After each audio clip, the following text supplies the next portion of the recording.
how does natural gas and LNG, how do they take back the green narrative? How do you actually make that happen?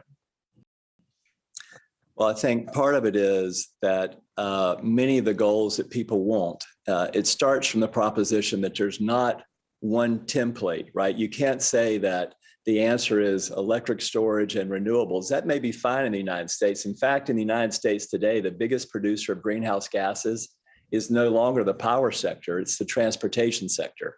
So that's where we're at in our journey. But the majority of the world is still faced with the fact that most of their greenhouse gases comes from the power sector. So if you really want to interdict that, energy diversification is really important. So every country needs to maximize its own indigenous supply, but there's a handful of countries all around the world that are short indigenous energy, and being able to offer them a different energy source like natural gas gives them the opportunity to make that transition in a way which is orderly. And I think a lot of people are talking more and more now, Michael, about the just and orderly transition. And that's showing up today in a lot of the prices you're seeing around the world for LNG.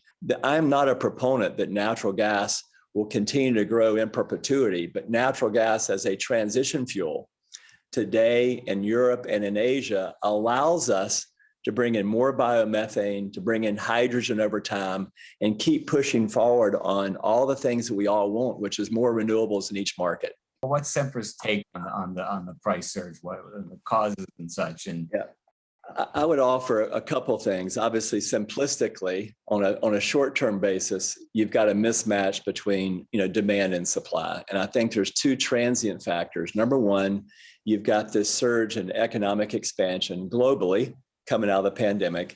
And then number two, you've got a situation where there's some supply disruptions or some supply chain issues. I think what concerns me a little bit more is there's probably three structural issues that all of us as industry observers should watch. And I think this does play to the LNG story. The first of which is that most people think of natural gas or use natural gas for space heating in the wintertime. And oftentimes you'll hear people talk about putting gas in storage to have it available in the wintertime.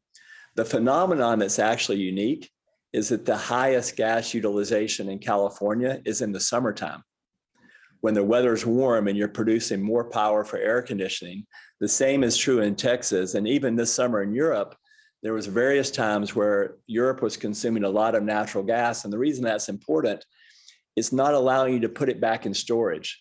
So ordinarily from April to October, you're refilling storage for the next winter. And now that the world is developing a summer peak for electricity, increasingly supported by natural gas, it's creating more of a structural issue is one point.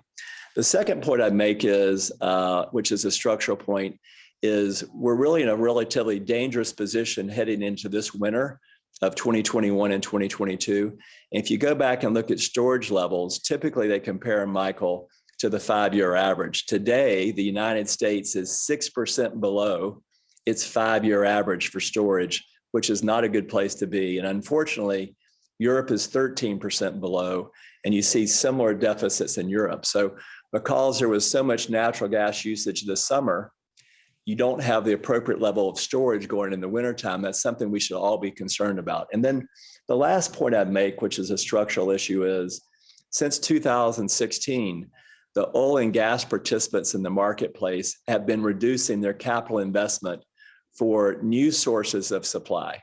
At the same time that you're seeing well declines globally are going down annually at about a 3 or 4% clip. So the world will continue to grow its economies, right? At the same time that various forces are causing oil and gas market participants not to invest in new wells and new explorations. And you're really over time taking supply away from the marketplace. We could talk about some of those markets. One of the most interesting things now is India is having India's very price sensitive, so we're skittish about purchases potentially. And China yet just said they're going all out. They're going to buy LNG at all costs. Could you talk about those two markets? My phone is not ringing, Michael. We're available. We're open for business.